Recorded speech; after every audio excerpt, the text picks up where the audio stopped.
Olá, saudações em Cristo, Pastor Raidno.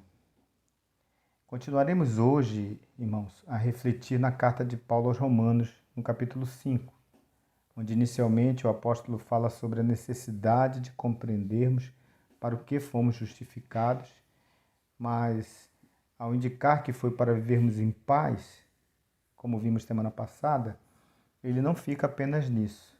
E avança para nos ensinar que há mais coisas envolvidas no processo de justificação e em seus resultados. Assim sendo, falaremos agora sobre a justificação que nos prepara para a luta. Vamos ao texto, Romanos 5, versos 3 e o 4.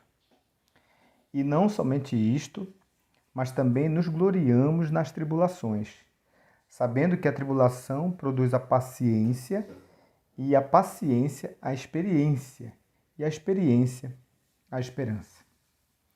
A escolha do tema de hoje, irmãos, não é uma contradição ao que falamos semana passada. Isso porque, ao encararmos o desafio de lutar pelo avanço da fé que salva, precisamos também exercer a capacidade de estar em paz com Deus, com nós mesmos, com nossos irmãos, e demonstrar esse estado até aqueles que nos perseguem e contra quem muitas vezes resistimos em oração e ainda temos a necessidade de proclamar a palavra a essas pessoas, né? Na esperança de que consigam ver o que Deus, por graça, já nos tem mostrado. Estes últimos dias, por exemplo, aqui no nosso país, essa capacidade vem sendo colocada à prova, a todos nós. Temos encarado a necessidade de conviver com nossos iguais e amá-los depois de termos feito escolhas diferentes no que se refere ao papel de executivo da nossa nação. E é preciso estar em paz até para fazer comentários a esse respeito.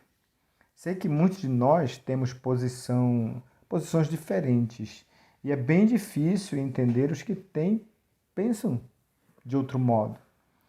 Até mesmo no exercício do ministério, houve momentos em que a questão veio à tona e ainda que nós procurássemos ao máximo evitar isso. E então, quando ocorria, tínhamos que clamar a Deus pedindo sabedoria, amor e assim não perder o foco da missão. Mas, independente da posição partidária ou ideológica, precisamos entender a nossa posição como cidadãos do reino eterno de nosso Senhor. E isso interfere diretamente sobre como nos portamos aqui. Perceba que a posição dos servos de Deus no contexto de Paulo era de muita tribulação provocada por autoridades civis e religiosas. Ainda assim, não faltou paciência nem experiência em lidar com todos, com a certeza firme do que nos aguarda e que também precisa ser compartilhado até com os que se nos opõem.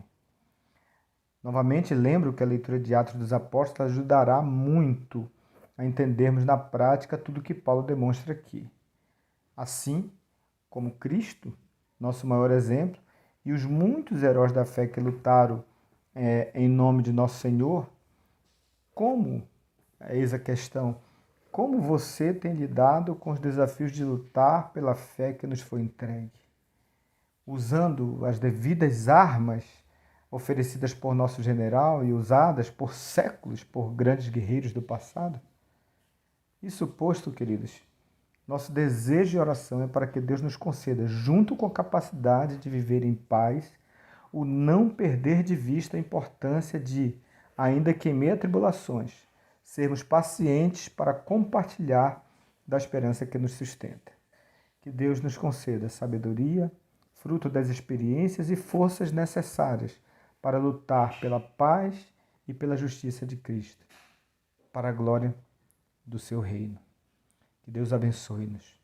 Até a semana que vem.